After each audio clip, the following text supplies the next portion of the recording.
You're listening to an IOE podcast. Powered by UCL Minds. Welcome to the ECF Staffroom. I'm Elaine Long. And I am Mark Quinn. We are programme leaders for the UCL Early Career Teacher Development Programme. Why are we in the staff room? We are here because this is where the best professional learning conversations always take place. This is where problems can be aired bluntly and where solutions can be explored. Over the course of this series, we will hear the voices of different colleagues as they come into the ECF staff room. We will hear from early career teachers themselves and from the mentors and induction tutors who support them. We will talk about all things ECF, the challenges and the joys.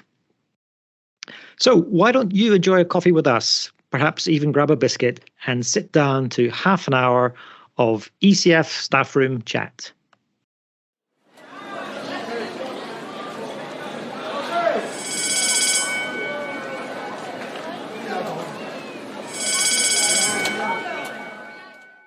Welcome to the ECF staff room, Raf Alleyne. It's great to see you, actually, Raf. We haven't met for quite a long time now, I think. You've had a busy week, I understand. So you're in our staff room, so you get to sit down. It's my job to bring you a nice drink, if you wish for one, a biscuit, if that's what you like. What can I get you? I like the malted milks. Oh, I see. That's very old. Great. Very old school, yeah.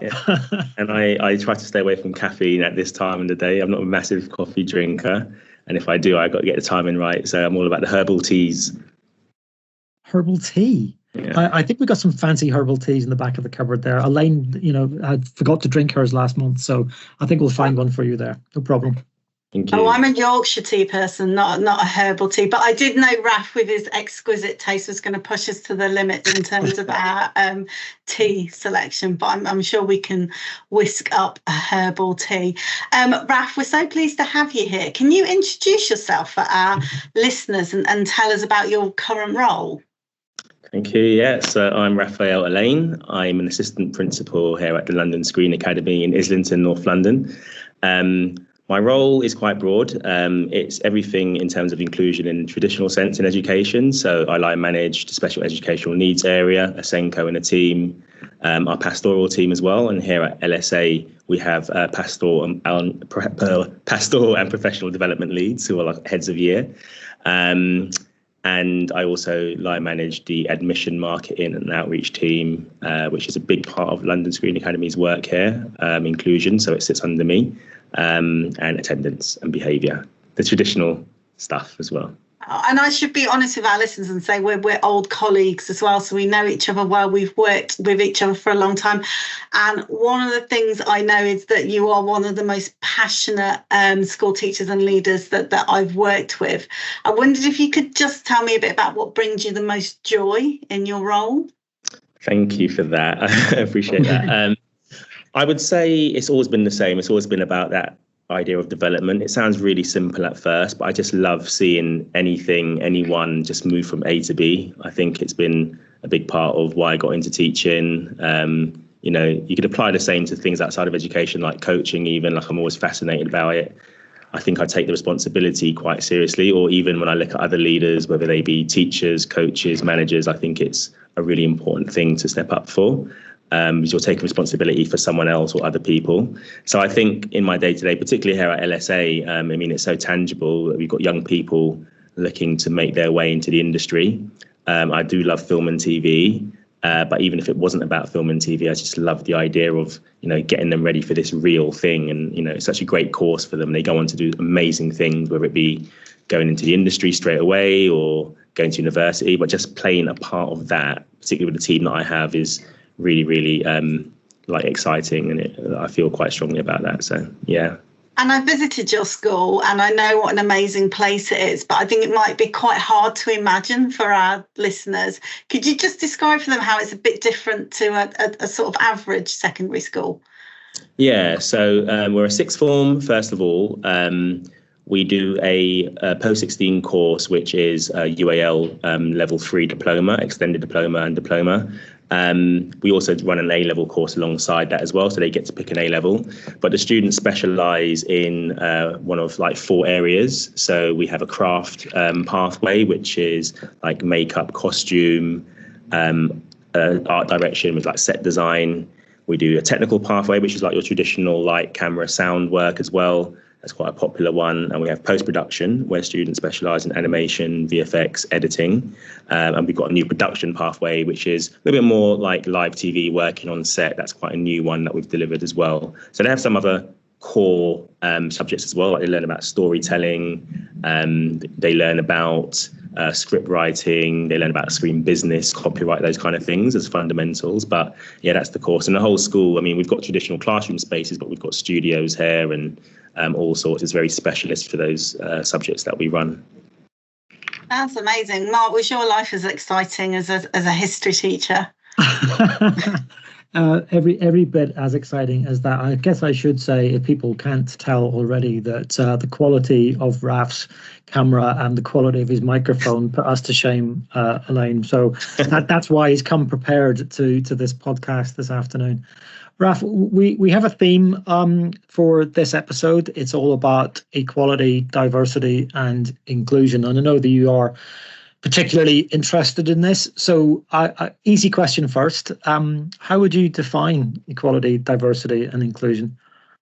Yeah, so interesting because very recently in some staff CPD, we were talking about the exact same thing. And the reason why we were talking about it before I get into definitions was it was about appreciating that they are different, actually. And interestingly, when we set a task for staff, to go away and come up with their definitions and what they thought was different, I did hear one staff member say literally the opposite, like, oh, but they're all the same thing, really. And then I was like, oh, that's super interesting because this is why we're doing this. Anyway, after 10 minutes, they weren't saying it was the same thing, but it was just interesting because that was the point I was trying to prove. It's like, it's very easy for an organization to merge it together. Because when you merge it together, there's less to actually think about. But if you're doing that, you're probably not doing it justice. So I think I'll start with, diversity, really. I think when we talk about diversity in this context, we're talking about, I guess, a range, and it depends how far you want to go with that range. But we are talking about, in simple terms, lots of different people, who have a function. And I think the main thing is that function. We're talking about gender, we're talking about ethnicity, we're talking about sexuality, we're talking about religion. And, it's not easy to achieve diversity at its highest point, I would say, particularly in this society. But I think the key is being aware of what you have and what you don't have. I think not enough people do that. Sometimes people just settle for ethnicity and they leave it there and they think they've done enough. And even then, within ethnicity, they're probably not really doing it. They're probably just looking at, who looks different. We have black people, we have white people. That's probably enough. They're not really thinking about anything else. But I think one of the things I've been trying to push here with diversity is the idea of the function that it plays. It plays a role. And we've been very explicit with our incoming students about this as well, because when you talk about diversity, it can feel very fluffy at first, and it's a nice thing because, everyone's there. But actually, the whole point is when you have people from different walks of life, you have a better chance of being successful, whether that be solving problems, creativity. That is the point. I'm a science teacher by trade, and in biology, as an example, we talk about genetic diversity for the sake of actual survival. We talk about the opposite of that, leading to, species that don't even exist anymore. They get wiped out. And I think I'd like to see, particularly in today's society, people talking about diversity in that more functional way. So, because I think when you talk about it in a functional way, with less emotion, I think you get more buy-in, and you do need buy-in. You need people to understand it, I think. So that's just diversity within itself. I think inclusion is, and this is why you have to separate the two, because I think with organisations, and we've been very open about that here at LSA, you can talk about diversity and, put a lot of effort into that. You can have a strategy for that, hiring processes, recruitment processes with students. But if you don't think about what existence is like for those individuals on the other side of that journey, then actually there is no inclusivity. You haven't thought about inclusion. You've just thought about the numbers.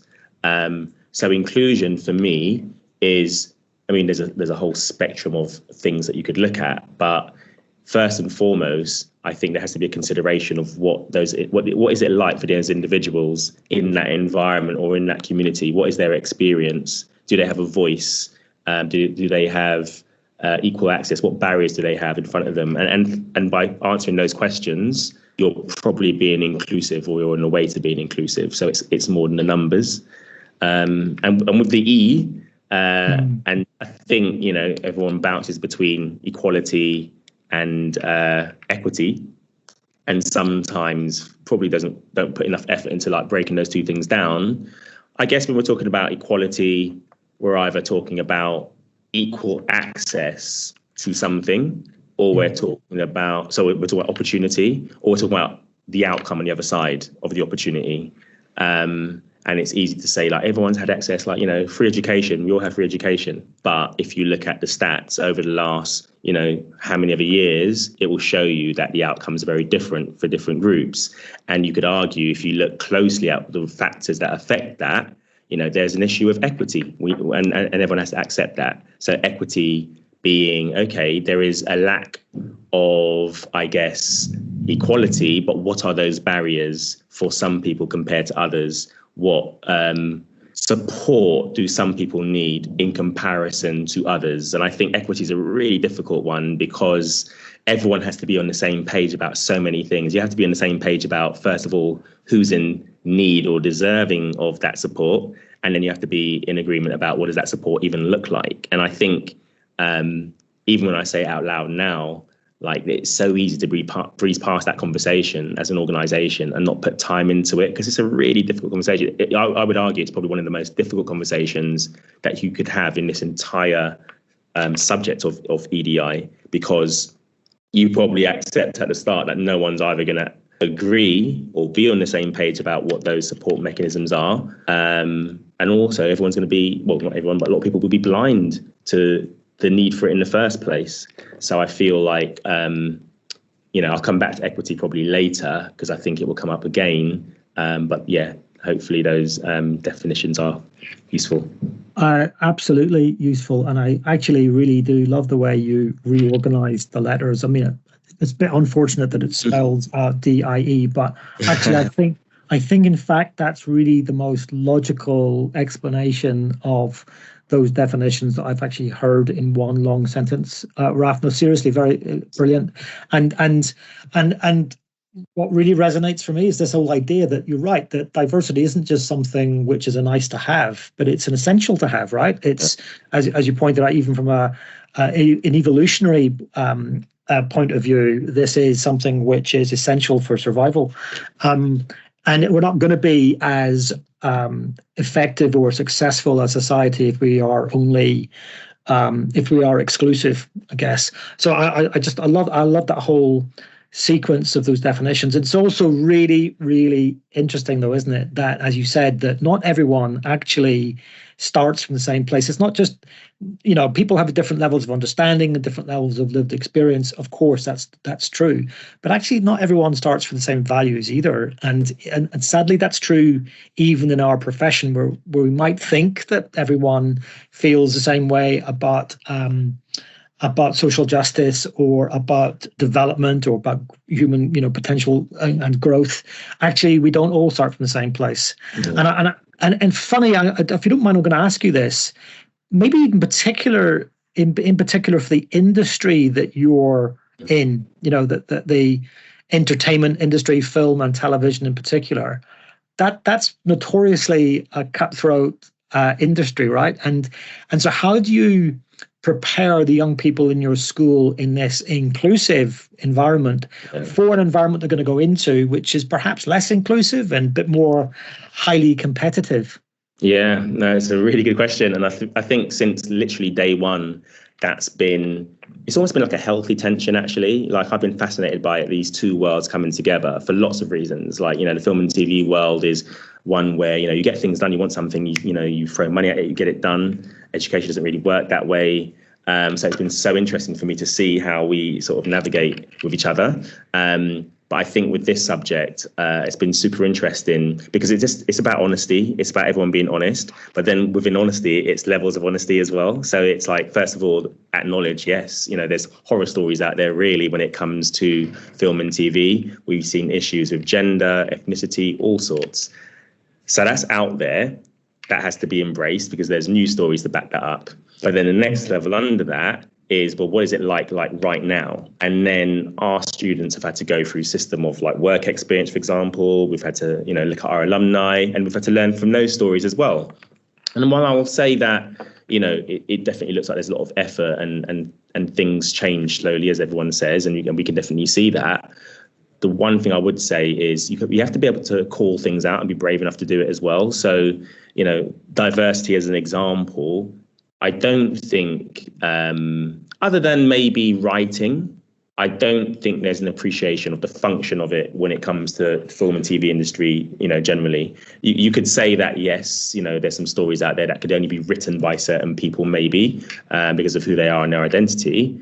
But I would say for the majority of cases in film and TV, diversity is probably playing the function of maybe you can win an award if you have diversity on set, for example, or maybe there's some kind of other sort of benefit on a business level by diversity, and it wouldn't just be film and TV. I think there's other industries out there that probably do a similar thing. And maybe those things started with the right intention, by having incentive, we're going to have more people, but actually it hasn't gone beyond that necessarily. So I think we have to be honest. We are very honest with our students here. To be honest, though, you have to know this stuff. To be honest, you have to have it in your head. And, that I wouldn't go as far as saying the entire organization communicates in the same way about these things. But I would also say the organization can't and shouldn't stop people from being honest with either parents or young people about some of these things. And, given that one of my areas is outreach, admissions and marketing, I have a team that, is all over this stuff. They're living and breathing EDI work, which is so great to have in the world of market and outreach. It means that we have a very honest sort of admissions process here and a very honest marketing system here as well. So we want people to know what they're walking into. And hopefully we have lots of good partnerships with industry. We have an excellent industry department in the school, and it's using them to be that sort of link between education and that world of film and TV, so that they know what the concerns are, that they could feed things in, back and forth. And I think from my own personal point of view, just making connections with people in the industry and having these connections myself also helps as well. Yeah. So because obviously, a school is a microcosm, but it's only a small part of the system, right? Yeah. I think that's interesting, isn't it, Alleyne? It's super interesting, and we'll have a lot of early career teachers and other educators listening to this podcast. And obviously, schools are microcosms of society, and we've got a long way to go in addressing systematic inequality, both within school and outside of school. And I think teachers play a huge role in that. And I think some of our early career teachers listening would probably kind of like to hear more about what your advice would be about what role they play in that and why that's so important. Yeah, I would say really, really important to start with yourself. You've got to start with yourself. It might sound even a bit cliche, but there's nothing stopping anyone from wanting to go and do some learning and understanding. There's obviously levels to understanding as well. There might be some things based on your own identity, your own lens that you'll never fully appreciate, but you can definitely make the effort to. And if I'm honest with you, Elaine, I feel like this isn't even just a tip. It feels like an absolute essential. If I'm honest with you, I don't think you should work with young people if you're not prepared to think about life through all of their eyes. If I'm honest with you, I think it's kind of reckless. I feel like there's no place for it. If you're a primary school teacher, this probably comes more natural to think about nurture. I think secondary school teachers and maybe sixth forms think more like subject specialists. And I think in my line of work over the years, work in pastoral care, I've often had that kind of rift where it's been like, hang on a second, what are we doing here? I need people to be thinking about development. But, you might be just thinking about the subject that you're passionate about, and that's great too. but you have to think about the people in front of you. And fair enough, if your school doesn't have as much diversity in one place or one part of the country compared to another, that might also play a role in how much you invest time into trying to understand and learn. But I think it's really, really important that you do. And when I say understand and learn, just to make that a bit more tangible, I'm talking about trying to understand things like, unconscious bias as an example of something. We talk about in terms of race and ethnicity, but it could be anything. We talk about microaggressions, right? Like there's books out there, there's people you can talk to. These are key fundamental things. You could end up being head of department one day as a teacher. Think about your staff, think about their experience. There's all these things that I would say come with the responsibility of A, being a teacher, B, being a leader in education, C, being a senior leader. Like there's levels to it, and you might not ever nail everything, because again, when I talk about diversity, I am talking about absolutely everything. It'd be very difficult to be a master of all these different lenses. But as I said earlier, I think you have to accept maybe that you have these shortcomings, and actually that's the best place to start. And I said I'd come back to equity earlier. This is where I'd say it. I think you have to make an effort to understand that. If you've got a class in front of you and you've got students, male, female, different backgrounds, and you're thinking, no, we have to treat them all the same, you're missing something. There'll be some things that have to be the same, but they don't all have the same start point. And you have to appreciate that have to start the same start point.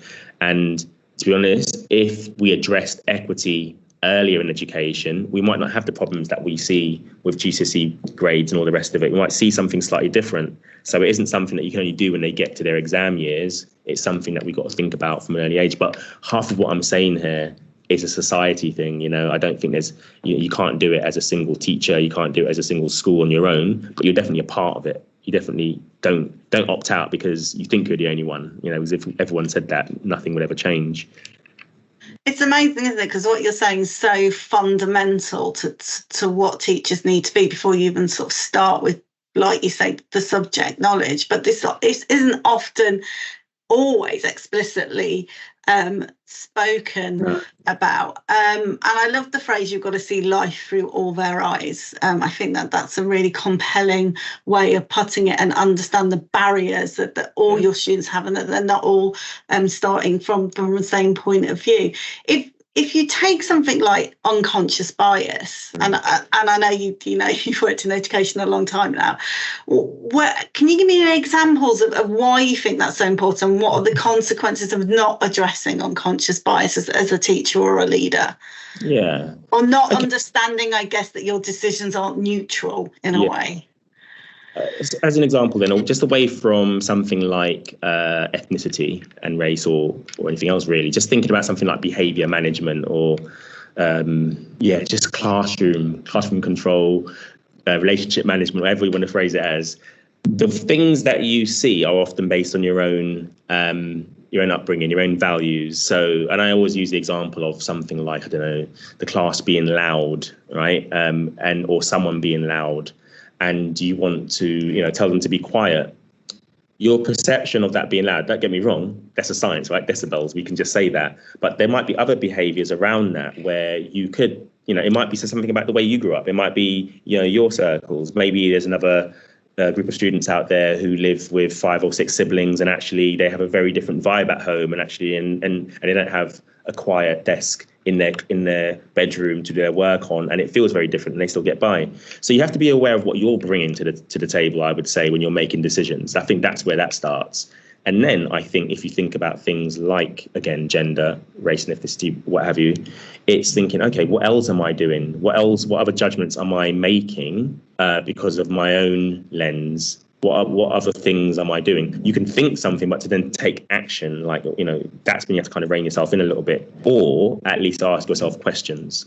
And I think it's important, because if you are dealing with students from other backgrounds or parents from other backgrounds, and you feel more of an affinity for some students or some parents compared to others, you just have to ask yourself questions. That you might not be able to do anything about that, but at least be aware of it. Because if you're not aware of it, one thing leads to the other, and before you know it, you're writing someone off, or you're not communicating with someone compared to another, or you're assuming that someone I don't know, it's a little bit more antisocial. There's something you can't quite put your finger on, but you just can't quite gel with them. And, you know, for me, given the role of education and how important those relationships are between teachers and young people, it's just too big a hurdle that actually could scar someone for life. You know, if you think about your own childhood memories, school, and all the rest of it, like if someone makes a mistake with that, that could be it. You might be setting someone on the path where there's no trust in society because of your relationship. And that's the reality. That does actually happen.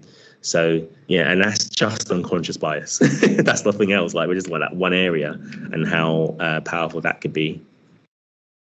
But it proves once again, doesn't it, Raf, that being a teacher is just a huge responsibility, right? That you've got enormous power to do fantastic good, but also to do, just through inattention perhaps, or a little bit of personal ignorance, to do terrible damage as well, right? Put one word wrong, or not even a word wrong, a kind of gesture wrong. And we've got a lot of people listening, thousands of people, I hope, listening into our podcast, who are thinking to themselves, I'm an early career teacher and I'm really worried now. I've been listening to Raf Alleyne talk and I believe every word he says, but I don't know where to start. You know, I'm an early career teacher. I'm trying to, you know, teach my subject or teach these children in front of me, and now I've got these other things to worry about as well. And I really would love to be a inclusive practitioner. Raf, can you help them out? Yeah, it's funny you should say that, because I was just thinking the same thing. I was like, oh God, I hope I haven't scared off teachers, because, you know, I love teachers. I love education. I love teachers. I'm always excited about, you know, new teachers for the same reasons I said at the start. It's development. I just love seeing people start this journey. Sure. And I guess it's that old cliche, you know, the old Spider-Man thing, with great power comes great responsibility. It's one of those. I would hope that everyone knows that anyway. I would hope that everyone knows that this job always comes with responsibility. One thing I wouldn't apologize for is saying, like, yeah, what you pretty much said. There's a lot sitting on you when you're a teacher. When you're a teacher, there's a lot of eyes on you. There's a lot of responsibility. But, you know, you don't have to overthink it. It literally is one step at a time. I think the first step just has to be questioning your own, you know, intention sometimes. Question, you know, how good are you at picking up on things? Like, we've all got our blind spots. And I think the question starts with, like, you know, what are my blind spots? What are they? You know, you will have some, 100%. As much as I talk about this, I've got my blind spots. And I'll also have my blind spots within ethnicity and race. You know, it's going to be a thing, but it's being aware of that. And then I think it's, you know, I don't know whether you're in your first teaching practice, just finishing your second, whatever it might be. I think it's just a case of, yeah, like going into your classroom spaces and just looking at those relationships that you have. Be a bit meta about it. Stand back from yourself a little bit when you go home. Do your reflections, which is a massive part of this whole game, you know, education and teaching. And when you're reflecting, just think about the things beyond the mark book, you know, beyond the assessment, beyond the subject. Think about those relationship things, because, you know, you're in a better position to assess this than I am. But when I first started teaching and when I was training, relationships and classroom relationships and classroom environment was a big part of what we spoke about, regardless of our subjects. And I don't know how much that's discussed now, but I definitely know that I really invested in it. It felt really important. Like those were the fundamentals and the foundations. So everything that we're talking about now, as far as I'm concerned, is a part of that. This is classroom environment stuff. Like, you can't control the whole school, but you can definitely control, to a certain degree, what happens in your space. And I think it'll just be a case of, yeah, you know, where am I at with this whole thing? My friendship groups, my family, you know, like when am I ever exposed to this? You know, when am I ever exposed to these kind of topics? Do I ever talk about this stuff with people? I would say there's teachers in my school now who clearly don't on a regular basis, and have had to, based on our school's mission and how we intend to use our time, whether it be staff training or staff briefings. And I've seen them also grow and get better over time, because it's becoming more familiar. And there's other people that talk about this every day outside of work, because it's their lives. Raf, don't you must have come across this, and I'm absolutely certain you have, and hearing teachers in staff rooms or in corridors or wherever posing EDI issues as problems, right? So as you were saying, they take their workbook home and they pour over, they do a bit of reflection. And the reflection might take them to a place where this lesson went wrong because child A or child B spoke out of line or didn't behave or wasn't able to do the thing I asked them to do. Do you know the point I'm making? Yeah. That we kind of, that there's a danger, isn't there, that we bracket the problems of teaching in the same place as where we bracket EDI issues. Yeah. And of course, that's not the message we're wanting to broadcast today. But you must have heard people say that. And is there a hump, if you like, that some people have to get over in their mind or in their practice, where they stop thinking about posing this as a series of problems and start thinking about it in a more optimistic or more, I don't know, more humanistic kind of way? Yeah, for sure. I think, this comes down to just like knowing your class, I guess, and planning and things like that. Like everyone's got something to bring, right? And it sounds very cheesy sometimes, but like without doubt, if you apply some time and thought to it, you can see it. It'll be in their personalities, and that's where I would say their personalities are entwined in their identity. Yeah. And I guess I could be thinking more creatively here because of the space that I work in. And maybe I haven't been in a science lab for quite a long time now. But there's always opportunity. There's always the option to stand back sometimes from the problems and think about new ways of doing things, new ways of incorporating members of the class, new roles, new responsibilities, almost like, I don't want to make rebels here, but like almost ripping up the rule book a little bit and just trying to be really creative. I think sometimes people lack creativity because you go into this cycle, every week becomes a new half term, every half term becomes a new term, and then before you know it, it's the end of the academic year. And it's like, they're still people, they're human beings and they're people. And as adults, we can break those cycles. You just have to decide that you're going to break the cycle. There's ways of doing it. You have to be brave enough to use time, because that's what it comes down to. You might be under pressure to finish a unit. It might be an assessment coming up, but use time to just actually have these kind of discussions and these kind of thought processes, just to shape things up a little bit.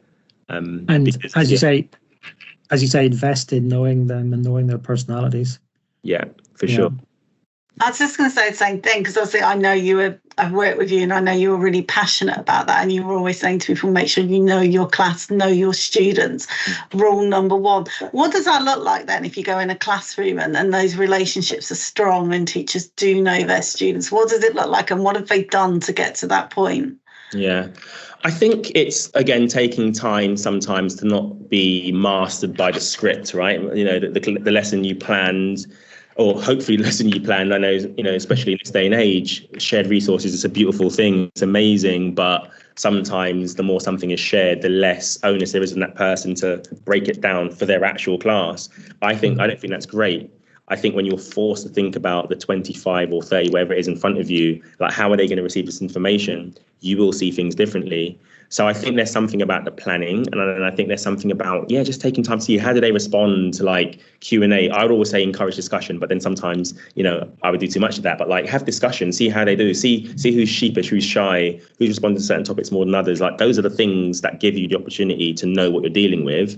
And by the way, you could have positive relationships and still have a lot of blind spots. So I wouldn't be suggesting with positive relationships you don't have those, because you probably only find out when something goes wrong, But I would also say appreciate who they are down to the bone almost, right? So have those personal relationships for sure, know who they are, see what they offer, let them know they have something to offer, but then take your own time to think about what makes them them. So if you've got a young Asian boy in your class, or an Asian female or black student, whatever it might be, think about what they offer, their interests, their relationships, even with each other. Even look at where they're from, where they live, and trying to build a picture. I know I'm saying this because you could have like multiple classes, so people can be saying, oh my God, how am I ever going to do this? But it's not, you don't go away and do it like homework overnight. We're talking about getting to know a class over time and building more and more information. And I just think accepting that their identity is also a part of what you like, like that their identity has made them who they are. There's no real place for saying things like, we all get on, and like, I don't even see color, or I don't even see religion, whatever. It's like, no, see it, because it's what's made them who they are. See it. They want you to see it. Want you to appreciate it, actually. And it's what they're bringing to the table. It's a part of them as well. So, yeah, that helps. I think that's really, really good advice. Know them for who they are, and know them to the bones. And that's really practical advice in a way, isn't it? Because, you know, it's one of the first things you can do when you start out as a teacher is make sure that you give yourself permission to take that time to really get to know students, and noticing. I think the power of noticing in the classroom, and who's responding, who's not responding, how they might feel, why, how their backgrounds might have affected that.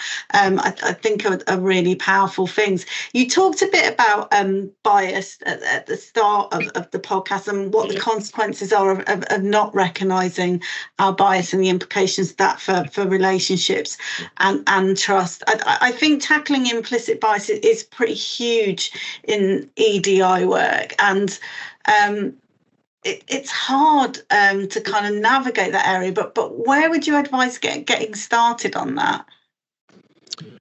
So there's lots of, I probably should have brought some titles. I didn't. But hopefully you can attach some reading to this, maybe some associated reading. But there are some good books out there. There are lots of good books out there that would help people just even explore the idea of it. You know, I think there's, especially in this day and age, and I'll be very honest with you, since 2020, since we had, I guess, you know, the murder of George Floyd in America, and we had sort of like the resurgence of Black Lives Matter around that time. I would say 4 years later now, there's quite a few people that feel a little bit beat up by that whole thing, you know, and probably a bit worn. And I think there's a lot of books out there now, like there's one book called White Fragility, for example. There's another book, Why I'm Not Talking to White People About Racists, came out a long time ago. But like, if I'm honest with you, after a while, people are like, you know what, like, am I just going to be the bad guy and the enemy for the next like 100 million years kind of thing? And it can feel a little bit like, you know, everything I read is an attack of your own identity if you're a white male or female. And I think there's something about that, because some of these books are older than 2020, right? But there's also a lot of people, I would say, that have felt, I guess, more confident to talk about things like white fragility since 2020. And I think you've got to find this balance where, you know, as a reader, if you're a white teacher, for example, like you still need to know stuff. Don't ignore it if it feels that way. But at the same time, you know, like lean into it, understand it, but also be aware that there is a phase that we're in right now where, if I'm honest with you, it might even be a little bit almost fashionable to pick holes in certain things. I feel right at the moment, people are quite confident about talking about a lack of diversity and saying potentially, you know, oh, it's a traditional white male in a leadership position. And we know that is the case. My own thing about that is, why were we not saying that 10 years ago? You know, it was the same situation. So it's great that people have had confidence to talk about this now, but sometimes the argument doesn't go beyond that. And I think the danger of that is, if you're someone that's trying to learn, all you're hearing is maybe some negativity, and you might feel like you're getting beat up on. And I feel like people that are making the books, doing the conferences, doing the talks, to think about the responsibility that comes with that, you know, because we all lose if people don't listen. That's my big thing. So it's important that we don't lose our audiences with this particular theme. So this is just advice for, I guess, young teachers reading. Please don't get put off by it. Be aware of it. It might be a thing, but it's still going to be here in 50 years' time to read, right? 30 years' time to read. Don't take it too personally, but there is an argument to say that maybe some people have gone quite personal with it. And Raf, I know you've been quite heavily involved in developing professional learning activities at your school to support teachers with equality, diversity and inclusion. And I wondered if you could just talk me through some of the things you've done and some of the things that you think have really had an impact in sort of shifting culture, because it is a long game, right? Yeah. It takes time to shift culture. But in your experience, what are some of the things you've brought staff to do that you feel are really starting to shift culture? Yeah, I mean, first of all, we're blessed here to have, you know, I'm working with post-16 students who are very creative thinkers, amazing thinkers, like, and I'm not exaggerating when I say it, like, a lot of what I've been able to do is because of them. It literally is because of them. It's, you know, our group itself that we have a group called the EIC, Identity Inclusion Committee. Myself, one of my colleagues, Maya, she's also the head of admission, market and outreach here. We run that group and we have staff and students, and like literally it's taken all of us to like pull it together. But I think if I go back to, a couple of years when we first started this whole journey, I think, we committed to not getting into activities and things. We committed to just people having spaces to talk and listen.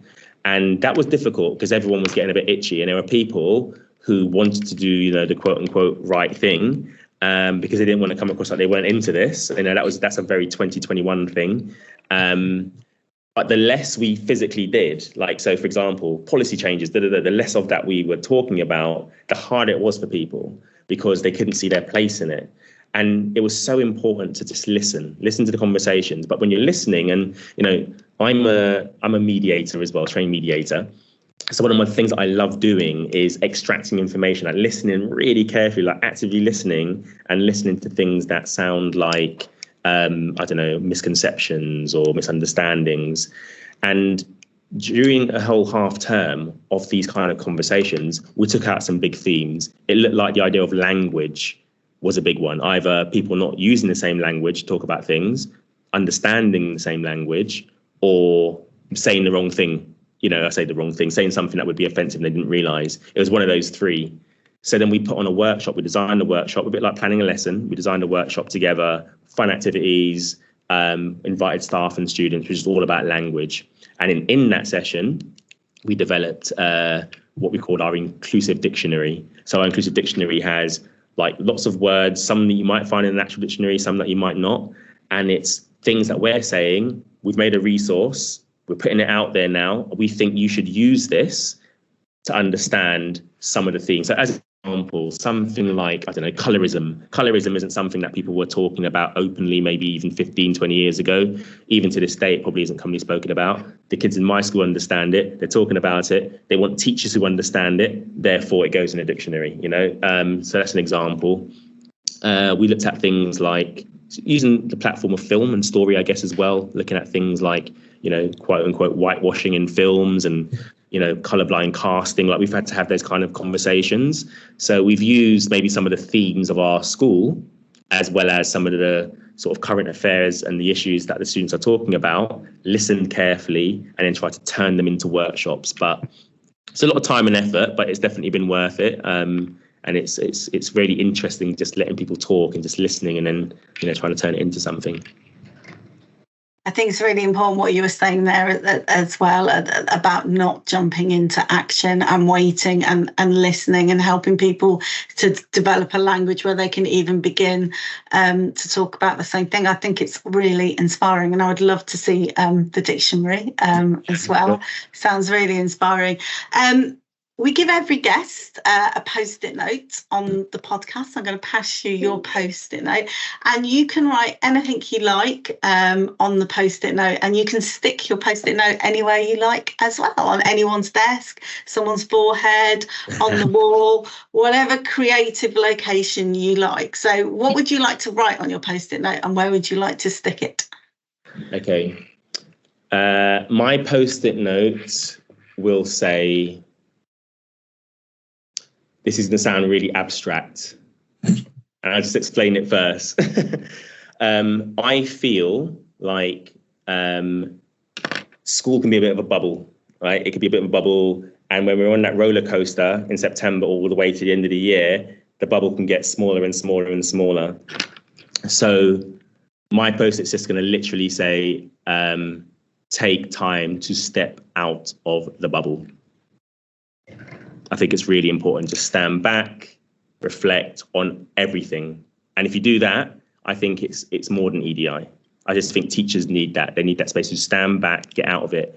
And, it isn't necessarily advice that you're going to get from your school itself, but I think it's important that we do this in all walks of life. I just think stand back from it all and take it. Really important. Don't let the game, I'm saying a lot now, this won't fit in the Post-it, but don't let the game sort of like, take over. Remember what the point of this whole thing is.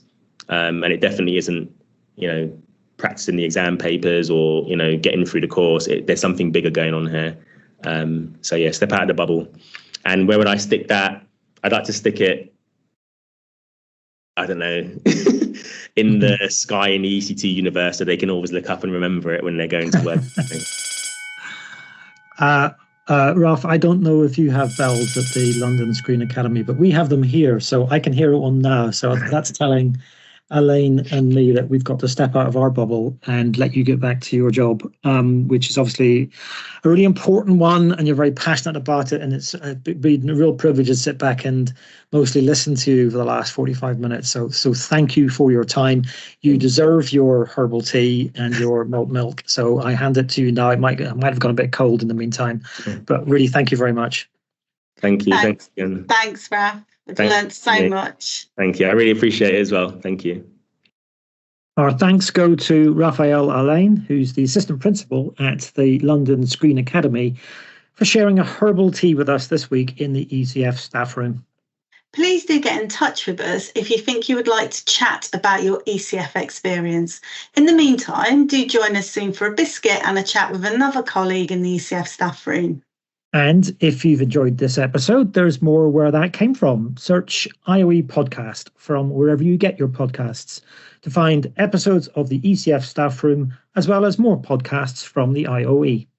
Finally, a quick favour before you go. If you're listening on Apple Podcasts or Spotify, we'd really appreciate it if you could give the IOE podcast a rating. 5 stars would be nice if you're enjoying the show. And that will help us to reach more people who are interested in hearing what the ECF staff room is all about. Thanks so much for downloading and listening to this IOE podcast.